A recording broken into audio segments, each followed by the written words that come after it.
बेरोजगारों को लेकर क्या कहेंगे आप? क्योंकि बेरोजगार बहुत लंबे समय से जो है सीबीआई जांच की मांग कर रहे हैं। उनका कहना है कि अगर सीबीआई से जांच होती है तो कहीं ना कहीं कुछ ऐसे नाम निकल के सामने आएंगे जो छुपाने की कोशिश की जा रही है, जो सरकार से जिनका ताल्लुक है। दूसरा, उन पे लाठीचार्ज किया गया बेरहमी से। तीसरा, जो पत्थरबाज बताए जा रहे थे, क्या आपको लगता है कि वो पत्थरबाज जो है वो प्लांट किए गए थे एक बड़े आंदोलन को ख़राब करने के लिए? क्योंकि अभी तक उनकी कोई अरेस्टिंग नहीं हुई है, किसी को कोई जानकारी नहीं है वो कहाँ रहते हैं, क्या करते हैं। सेम डे प्रीतम सिंह जी पे जो हमारे पूर्व अध्यक्ष हैं उन पर आक्रमण हुआ। वो मैं आज भी कह रहा हूँ, मुझ पर केस दर्ज किया, मैं तो मेरी गिरफ्तारी की मांग कर रहा हूँ, मुझे गिरफ्तार करिए। और मैंने कहा है मैं साबित करूँगा कि वो एबीवीपी के लड़के थे। मेरे पास प्रूफ है, मेरे पास वीडियोज़ हैं, मेरे पास उन लड़कों की क्लिपिंग्स हैं और उनकी सदस्यता एबीवीपी की है, उनके फेसबुक आईडी से वो सब कुछ हमने निकाल लिया है। विधानसभा का बजट सत्र पास हुआ है और किस तरह से देखते हैं जो पूरा बजट आया है? टोटल मजाक।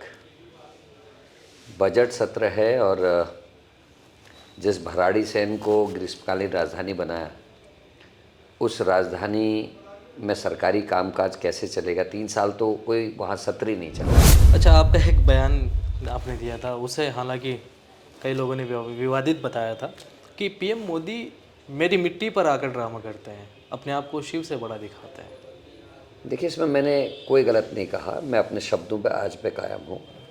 जिस तरीके के फ़ोटोग्राफ्स आए, हिमाचल की ड्रेस पहनी हुई है और बाबा केदार छोटे दिख रहे हैं, उसके बगल में एक विशाल कद काठी का व्यक्ति खड़ा है ऐसे करके। गणेश जोशी मंत्री हैं उत्तराखंड सरकार में, वो कहते हैं राजीव गांधी और इंदिरा गांधी की जो हत्या है वो एक हादसा है। एक फ़ौज का भगोड़े से और क्या उम्मीद की जा सकती है? जितना उसका विज़न होगा, जितनी सोच होगी, वो वही बोलेगा। क्योंकि सबको पता है कि इंदिरा गांधी को आतंकवादियों ने मारा, सबको पता है कि राजीव गांधी को बम से उड़ाया गया, आतंकवादियों के द्वारा उड़ाया गया। नमस्कार, आप देख रहे हैं UK24 और मैं हूं आपके साथ नवाब चौधरी, और इस वक्त मेरे साथ हैं उत्तराखंड कांग्रेस के प्रदेश अध्यक्ष करण माहरा। सर, आपका बहुत बहुत स्वागत है। सबसे पहले सवाल तो यही है आपसे कि विधानसभा का बजट सत्र पास हुआ है और किस तरह से देखते हैं जो पूरा बजट आया है? टोटल मजाक। बजट सत्र है और जिस भराड़ी सेन को ग्रीष्मकालीन राजधानी बनाया, उस राजधानी में सरकारी कामकाज कैसे चलेगा? 3 साल तो कोई वहाँ सत्र ही नहीं चला और अभी भी कामकाज चलाने के लिए जो इंफ्रास्ट्रक्चर ज़रूरी है, आवश्यक चीज़ें हैं, उसके लिए 1 रुपये का भी बजट इस बजट सत्र में नहीं रखा गया, जो अपने आप में इस बजट की कलई खोल देता है। दूसरा, बजट सत्र बहुत ही महत्वपूर्ण होता है किसी भी राज्य या देश के लिए। बजट सत्र में विभागवार जो चर्चा होनी चाहिए, जिसमें सत्ता और विपक्ष के लोग लगातार अपने सुझाव, अपने नाराज़गी, अपनी प्रसन्नता व्यक्त करते हैं, वो उसके लिए टाइम ही नहीं है। 15 तारीख को बजट रखा जाता है, 16 तारीख का दिन केवल उस पर चर्चा के लिए रखा गया है। आप देखिए कल को वाइंड अप हो जाएगा जी। तो आधा दिन भी अगर किसी विभाग के लिए अगर चर्चा के लिए नहीं है तो कैसे गंभीर चर्चा हो पाएगी? एक दिन के अंदर इतने सारे डिपार्टमेंट्स की बजट की चर्चा होना, जिसमें सत्ता और विपक्ष के 70 विधायकों ने भाग लेना है, क्या संभव है? तो इसलिए मैं ये कह रहा हूँ कि टोटल मजाक है। करोड़ों रुपया खर्च होता है भराड़ी सेन में बजट सत्र बुलाने में, और उसको 3 दिन में 4 दिन में समेट के ले आना अपने आप में एक मजाक है और भद्दा मजाक है। क्या लगता है कि जो परंपरा शुरू हुई है 3 से 4 दिन में वाइंड अप करने की, ये लोकतंत्र के लिए या राज्य के लिए कितनी घातक है? किसी की भी सरकार रही हो, 2-3 चीज़ें मैं देख रहा हूँ पिछले 6 साल से। एक तो सोमवार के दिन तब सत्र बुलाया जाता है जब कंडोलेंस होती है, या सोमवार के दिन शुरुआत नहीं होनी चाहिए। हम इसलिए कहते हैं क्योंकि उस दिन अभिभाषण होता है राज्यपाल का और उसमें हंगामा और ये सब चीज़ें होती है, प्रश्नकाल नहीं हो पाता। और सोमवार का दिन निहित किया गया है मुख्यमंत्री के विभागों के लिए। जो अति महत्वपूर्ण विभाग है वो मुख्यमंत्री के पास रहते हैं और पिछले 6 वर्ष में मुख्यमंत्री से संबंधित विभागों में चर्चा नहीं हो रही है, जो अपने आप में नुकसान करता है। दूसरा जो आपका प्रश्न है उसमें वो बहुत वाजिब प्रश्न है, मैं आपको धन्यवाद देता हूँ उस प्रश्न के लिए, कि विधायी जब जब कमज़ोर होती है, विधायिका जब जब कमज़ोर होती है, तब तब राज्य में और देश में लाल फीताशाही हावी होती है। यही कारण है सत्र नहीं चलने की वजह से कि विधायक मजबूत नहीं हो रहे हैं और विधायिका मजबूत नहीं हो रही। इसीलिए बार बार मुख्यमंत्री को बयान देना पड़ रहा है कि तेरी फाइल मेरी फाइल के झगड़े खत्म करिए। बीजेपी के एक प्रवक्ता को अभी हाल में मैं एक डिबेट में देख रहा था, वो कह रहे थे मुख्यमंत्री तो चाहते हैं पर अधिकारी उसको इम्प्लीमेंट नहीं होने दे रहे। क्या ऐसा हो सकता है? ये तो फेलियर हुआ ना सरकार का कि अधिकारी नहीं सुन रहे। निश्चित ही तो ये फेलियर विधायिका का है, विधायिका को कमजोर करने से है। विधानसभा चलेगी, प्रश्न आएंगे, विभागवार विधायक अपनी नाराजगी व्यक्त करेंगे, कमियों को बताएंगे, सरकार की जानकारी में होगा, अधिकारी दबाव में रहेंगे तो काम होंगे, आवाम को फायदा होगा। चुना हुआ प्रतिनिधि जाता है। किसी विधानसभा में अगर 2 लाख लोग हैं तो 2 लाख लोग विधानसभा नहीं आ सकते, तो किसी एक व्यक्ति को अपने बीच में से चुन के विधानसभा में भेजते हैं और उनकी जितनी समझ होती है और उनके यहाँ की जो परेशानियां हैं, दिक्कतें हैं किसी विभाग को लेकर, उसको विधानसभा में रखते हैं ताकि लोगों की समस्या का निदान हो। लेकिन जब विधानसभा ही नहीं चलेगी तो कैसे होगा? तो इसलिए जो अधिकारी हैं, कर्मचारी, वो निरंकुश हो रहे हैं और सरकार का उन पर जो अंकुश होना चाहिए वो नहीं रख पा रहा। इसलिए विधानसभा ज़्यादा दिन चलनी चाहिए, प्रश्नकाल चलने चाहिए, बिजनेस सरकार को लेके आना चाहिए ताकि सत्र लंबा चल सके। ये जो चर्चा से भागने का सबसे बड़ा कारण क्या मानते हैं आप? सरकार के फेलियर। देखिए, आप उत्तराखंड राज्य के परिप्रेक्ष्य में अगर देखें, जगदीश हत्याकांड होता है, पिंकी हत्याकांड होता है, उसके बाद अंकिता मर्डर केस होता है, उसके बाद बिपिन रावत जो जिसको हिट किया गया था इसी देहरादून में, राजधानी है, और 10 दिन तक पुलिस कार्रवाई नहीं होती। जब 10वें दिन उस बच्चे की मौत हो जाती है और करण मेहरा अनशन पे बैठते हैं, तब पुलिस 307 की कार्रवाई करके गिरफ्तार करती है अपराधी को। उसी तरीके से आतंकवादी पकड़े जाते हैं हरिद्वार क्षेत्र में, उसको यूपी की पुलिस पकड़ती है, उत्तराखंड की पुलिस को पता ही नहीं चलता। ये तो है लॉ एंड ऑर्डर। उसके अलावा जोशीमठ दरक रहा है, 80 करोड़ से ज़्यादा हिंदुओं का आस्था का केंद्र है जोशीमठ।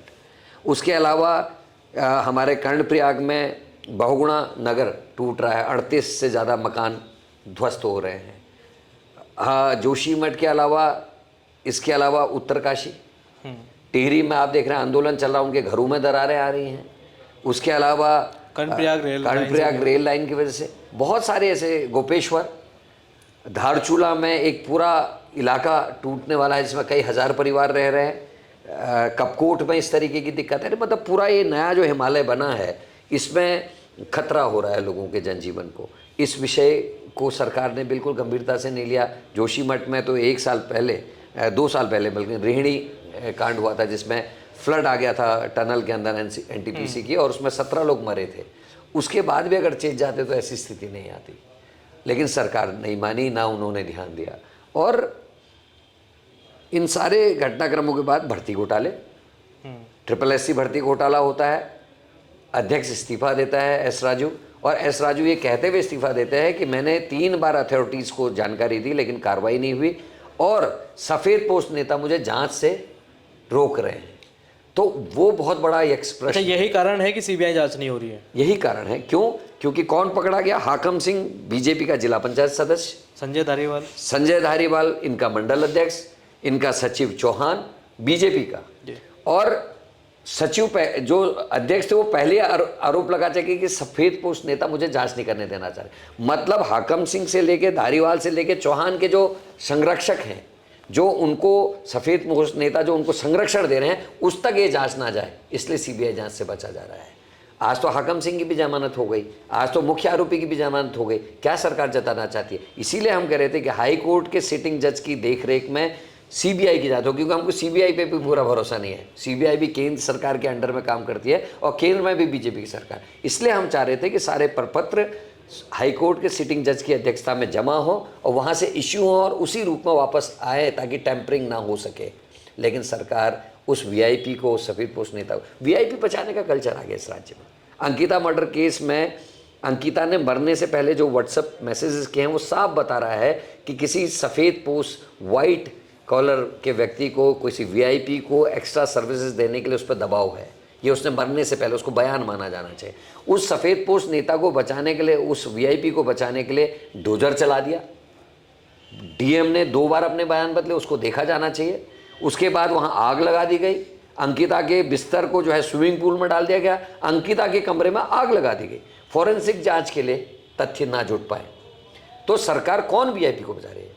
भर्ती घोटाले में भी सफेद पोस्ट को बचा रही है, अंकिता मर्डर केस में भी वीआईपी को बचा रही है। और जितने अपराध हैं, चाहे अंकिता मर्डर केस में आप देख लीजिए बीजेपी के ही कार्यकर्ता निकले, और भर्ती घोटाले में भी हाकम सिंह से लेकर धारीवाल तक ये सब बीजेपी के कार्यकर्ता हैं। आखिर हर घिपले में बीजेपी का ही कार्यकर्ता क्यों है, और किसको बचाने की कोशिश सरकार कर रही है? इसीलिए सरकार बजट सत्र से बच रही है, इसीलिए सरकार सत्र लंबा चलने से बचने की कोशिश करे। गन्ना किसानों का मामला है जी, पुराना जो भुगतान है वो गन्ना किसानों को नहीं मिल रहा। 200-250 करोड़ से ज़्यादा पैसा भी किसानों का बकाया है। साथ ही जो पिछले वर्ष जो गन्ने का समर्थन मूल्य था वो बढ़ेगा, हम सोच रहे थे, वो उतने का उतना ही रखा है। जबकि गन्ने से बनने वाली चीनी महंगी हो गई जी, गन्ने से बनने वाला अल्कोहल 45% रेट ऊपर हो गए। लेकिन गन्ने के किसान को, जो खेत में किसानी करता है, जो दिन रात धूप बारिश पानी में मेहनत करता है, जिसके खेत है, जिसकी ज़मीन है, जिसका बीज है, उसको तो पैसा नहीं मिलेगा। लेकिन जो बिचौलिए हैं, जो अल्कोहल बना रहे हैं, जो फैक्ट्रीज़ में चीनी बना रहे हैं, उनके प्रॉफिट की ओर को सरकार का ध्यान है। तो एक तरफ किसानों की आय दुगनी करने वाली की बात करने वाली भारतीय जनता पार्टी किसानों के बारे में सोच नहीं रही है, और ऐसे प्रश्न जब उठेंगे तो सरकार असहज होगी, इसीलिए सत्र छोटा किया जाता है। अच्छा, भाजपा आरोप लगा रही है कि जिस तरह से सदन में कांग्रेस के नेताओं का व्यवहार है वो लोकतंत्र का अपमान है। क्या आपको लगता है कि जो अपनी बातचीत विधायकों को शांतिपूर्वक रखनी चाहिए? इस विषय में मुझे ये कहना है कि आपने प्रवोक किया। आदेश चौहान का प्रकरण आज का नहीं है। आदेश चौहान ने, आपको याद होगा, 2-3 दिन का आंदोलन भी किया। विधायक रहते हुए बिना विधानसभा अध्यक्ष की जानकारी में लाए हुए, बिना विधायक की जानकारी में लाए उनके गनर हटा लिए गए। सुरक्षा से चूक थी ना। और एसएसपी के गलत कामों का वो विरोध कर रहे थे। उसी यूडीएन में, उधम सिंह नगर में, यूपी की पुलिस आई, बिना जानकारी दिए हुए आई, और उसने वहाँ गोलीबारी की, जिसमें एक ज्येष्ठ प्रमुख की पत्नी मर गई। अगर उसका विरोध अगर विधायक जी कर रहे हैं तो कहाँ गलत कर रहे हैं? अगर कहीं अवैध वसूली की बात की जानकारी आई और अगर उन्होंने विरोध किया तो कहाँ गलत कर रहे थे? तो बिना अध्यक्ष, क्योंकि हम अध्यक्ष, जो विधायक होते हैं वो अध्यक्ष की संपत्ति है, विधानसभा की संपत्ति है, और अध्यक्ष का संरक्षण विधायकों को होना चाहिए। तो विधायकों को अगर अभी गिरफ्तार भी किया जाता है तो बिना अध्यक्ष को सूचना दिए आप गिरफ्तार नहीं कर सकते। तो गनर क्यों हटाए गए, उनकी सुरक्षा के संग खिलवाड़ क्यों किया गया? और अपने विशेषाधिकार हनन पे जब उन्होंने प्रश्न लगाया, अगर उनको संरक्षण दे दिया जाता, पीठ से उनके पक्ष में अगर कार्रवाई हो जाती, तो विधायकों को वेल में जाने की ज़रूरत नहीं पड़ती।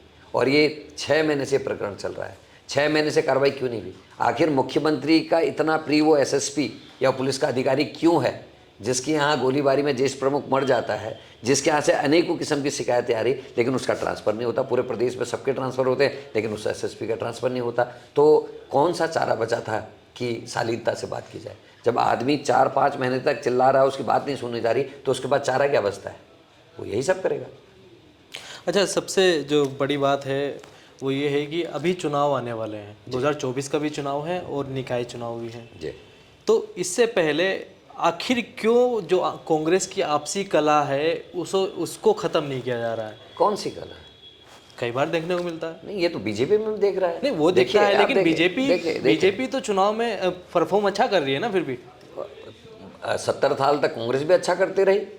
ये तो दौर चलते हैं, है ना। अभी तो राम लहर का असर नहीं गया, अभी तो हिंदू मुसलमानों में लोगों को उलझा रखा है। गिरती है अर्थव्यवस्था किसी को नहीं दिखाई दे रही, बेरोजगारी किसी को नहीं दिखाई दे रही है, आपका इकोनॉमी कितनी बुरी तरीके से क्रश हो रही, डूब रही है, ये नहीं दिखाई दे रहा। लोगों को दिखाई देगा।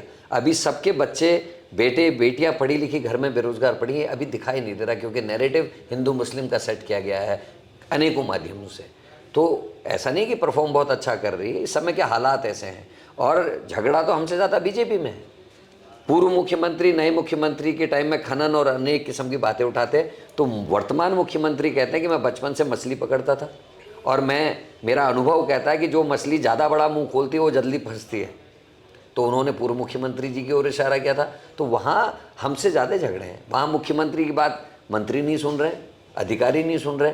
तो कांग्रेस तो विपक्ष में है साहब। थोड़ा बहुत हर घर में भाइयों में बहस चर्चा चलती है, तो उसको आप ये ना सोचें कि हम लोगों का आपस में कोई झगड़ा है। चुनाव के लिए जो आने वाले चुनाव हैं प्रदेश में, भाजपा ने तैयारी शुरू कर दी है बूथ स्तर पर। कांग्रेस की क्या तैयारी? हमारी भी तैयारियां चल रही हैं, बूथ स्तर पर हम भी काम कर रहे हैं, और आपको दिख रहा होगा कि हर 10 दिन में कोई ना कोई प्रोग्राम सड़कों पर कांग्रेस का पिछले 8 महीने से लगातार चल रहा है। और एक बड़ा घेराव हमने अभी परसों विधानसभा घेराव का भी रखा था, जिसमें बिना किसी साधन के 4000 से ज़्यादा, जो मजिस्ट्रेट ने कहा कि 4000 से ज़्यादा लोग उस पर्वतीय क्षेत्र में जहाँ रहने की सुविधा नहीं है, जहाँ खाने के लिए 25 किलोमीटर दूर तक जाना पड़ता है, वहाँ 4-4.5 आदमियों ने विधानसभा का घेराव करने का काम किया।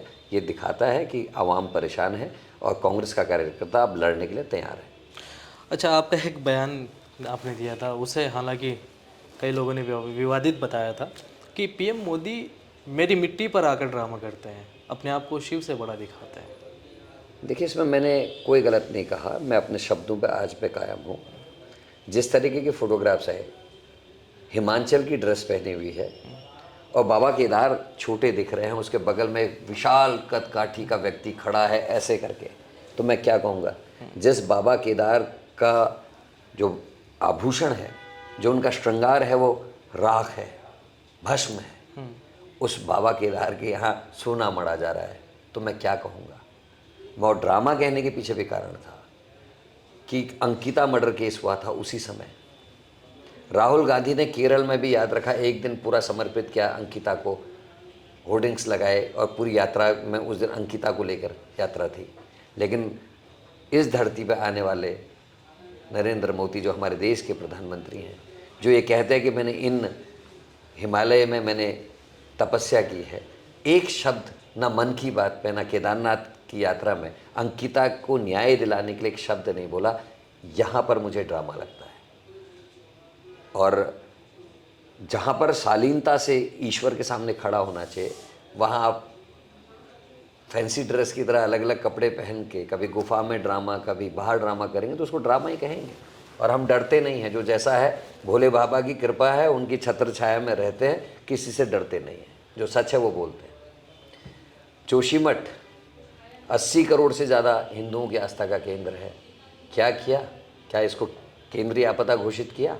क्या वहाँ एक दिन का भी समय निकाला? आप बद्रीनाथ आए, आप केदारनाथ गए, क्या एक दिन चौपर से उतरे जोशीमठ में? कि क्या हालात है उस जगह के जहाँ आदि शंकराचार्य की गद्दी है, उस धरती पे जहाँ नरसिंह भगवान का घर है, जहाँ बद्रीनाथ भगवान 6 महीने प्रवास करते हैं। क्या आपने एक बार भी जहमत उठाई कि वहाँ आ सके? हिंदुत्व के नाम पर वोट मांगने वाली पार्टी का नेता, शीर्ष नेता जोशीमठ को देखने तक नहीं आया, तो मैं ड्रामा ना कहूँ तो और क्या कहूँ। और मुझे पता है मेरे इस बयान का भी कहीं ना कहीं मजाक उड़ेगा, लेकिन मुझे चिंता नहीं, क्योंकि जो सच है मैं वही बोल रहा हूँ। गणेश जोशी मंत्री हैं उत्तराखंड सरकार में, वो कहते हैं राजीव गांधी और इंदिरा गांधी की जो हत्या है वो एक हादसा है। एक फौज का भगोड़े से और क्या उम्मीद की जा सकती है? जितना उसका विजन होगा, जितनी सोच होगी, वो वही बोलेगा। क्योंकि सबको पता है कि इंदिरा गांधी को आतंकवादियों ने मारा, सबको पता है कि राजीव गांधी को बम से उड़ाया गया, आतंकवादियों के द्वारा उड़ाया गया, और इन दोनों ने राष्ट्र के लिए शहादत दी है। और गणेश जोशी जो फौज में पूरा समय जितना उनको नियत था नहीं काट पाया, जो वहाँ से भाग के आ गया, उस आदमी से और क्या उम्मीद की जा सकती? यही उम्मीद की जा सकती जिस तरीके का उन्होंने बयान दिया। बेरोजगारों को लेकर क्या कहेंगे आप? क्योंकि बेरोजगार बहुत लंबे समय से जो है सीबीआई जांच की मांग कर रहे हैं। उनका कहना है कि अगर सीबीआई से जांच होती है तो कहीं ना कहीं कुछ ऐसे नाम निकल के सामने आएंगे जो छुपाने की कोशिश की जा रही है, जो सरकार से जिनका ताल्लुक है। दूसरा, उन पे लाठीचार्ज किया गया बेरहमी से। तीसरा, जो पत्थरबाज बताए जा रहे थे, क्या आपको लगता है कि वो पत्थरबाज जो है वो प्लांट किए गए थे एक बड़े आंदोलन को ख़राब करने के लिए? क्योंकि अभी तक उनकी कोई अरेस्टिंग नहीं हुई है, किसी को कोई जानकारी नहीं, वो कहाँ रहते हैं, क्या करते हैं। ये लंबा प्रश्न हो गया, लेकिन मैं एक एक करके जवाब देने की कोशिश करूँगा। आप उस दिन के विजुअल्स उठा के देखिए। पथराव जब हुआ, जो लोग गांधी की मूर्ति के चारों ओर बैठे थे शांतिप्रिय ढंग से, उनके ऊपर मुकदमे दर्ज हुए, पत्थरबाजों पे नहीं हुए। सेम डे प्रीतम सिंह जी पे, जो हमारे पूर्व अध्यक्ष हैं, उन पर आक्रमण हुआ। वो मैं आज भी कह रहा हूँ, मुझ पर केस दर्ज किया, मैं तो मेरी गिरफ्तारी की मांग कर रहा हूँ, मुझे गिरफ्तार करिए। और मैंने कहा है मैं साबित करूँगा कि वो ABVP के लड़के थे। मेरे पास प्रूफ है, मेरे पास वीडियोज़ हैं, मेरे पास उन लड़कों की क्लिपिंग्स हैं, और उनकी सदस्यता ABVP की है, उनके फेसबुक ID से वो सब कुछ हमने निकाल लिया है। दूसरा, VIP की बात मैंने आपसे पहले भी कही। S राजू ने जो अध्यक्ष के पद से इस्तीफा दिया, उन्होंने कहा कि सफ़ेदपोश नेता मुझे जांच नहीं करने देता, और लड़कों का कहना सही है कि जब जांच होगी तो निश्चित ही किसी बड़े नेता तक हाथ जाएंगे। तीसरी बात, इस पूरे प्रकरण में अगर आप देखें, उनकी जो सोच है वो निर्मूल नहीं है, क्योंकि गोपन के 3 अधिकारियों में से 2 अधिकारी संजय चतुर्वेदी और संजय कुमार पकड़े गए। जी। और संजय चतुर्वेदी वो व्यक्ति है जिसके दस्तखत से सिलेबस सेट हुआ, और संजय चतुर्वेदी और संजय कुमार के सर्विस में रहते हुए, अंदर रहते हुए, विभाग में रहते हुए पेपर सेट हुए। तो ये कैसे माना जा सकता है कि प्री के पेपर्स तो लीक हो गए लेकिन मेंस के पेपर का क्वेश्चन बैंक लोगों तक नहीं पहुंचा हुआ, कैसे माना जा सकता है? इसलिए नौजवानों को ये शंका थी और वो चाहते थे कि सीबीआई की जांच हो और जांच में दोषियों को पकड़ा जाए, सब कुछ क्लीन होने के बाद ही मेंस के पेपर लिए जाए, ताकि दोबारा से परीक्षाओं को निरस्त ना किया जाए। और उस बात को सच साबित तब हो गई जब आज से 4 दिन पहले एई और जेई के पेपर्स निरस्त किए गए। तो ये प्रदेश के हालात हैं और सरकार खुद घोटालेबाजों के साथ है। अच्छा, आपने भी बताया था कि बीवीपी के लोग थे और ये सब जिन्होंने वहाँ पर बदतमीजियाँ की हैं, और भाजपा कह रही है, शादाब शम्स हैं वक्फ बोर्ड के चेयरमैन हैं, वो कह रहे हैं कि जो लोग हैं बवाल करने वाले, जिन्होंने पत्थरबाजी की है, वो कांग्रेस की टूल की। मैं तो कह रहा हूँ ना, मैं उनको चैलेंज कर रहा हूँ आपके माध्यम से, मैं तो साबित करूंगा, मेरे पास वीडियो है, वो किसी एक कांग्रेस के आदमी का हाथ में पत्थर तो दिखाएं, मैं पुलिस वालों के हाथ में पत्थर दिखा सकता हूँ। मैं एबीवीपी के लड़कों को प्रीतम सिंह जी के संग बदतमीजी करते हुए दिखा सकता हूँ, वो दिखाएं। 3 बजे तक क्या कारण था कि शांतिप्रिय ढंग से आंदोलन चल रहा था, कुछ नहीं हुआ। 3 बजे के बाद ही अचानक जब प्रीतम सिंह जी के संग बदतमीजी हो गई, सारी चीज़ें हुई, वहीं से घटना होनी शुरू हुई। पत्थर कहाँ से आए?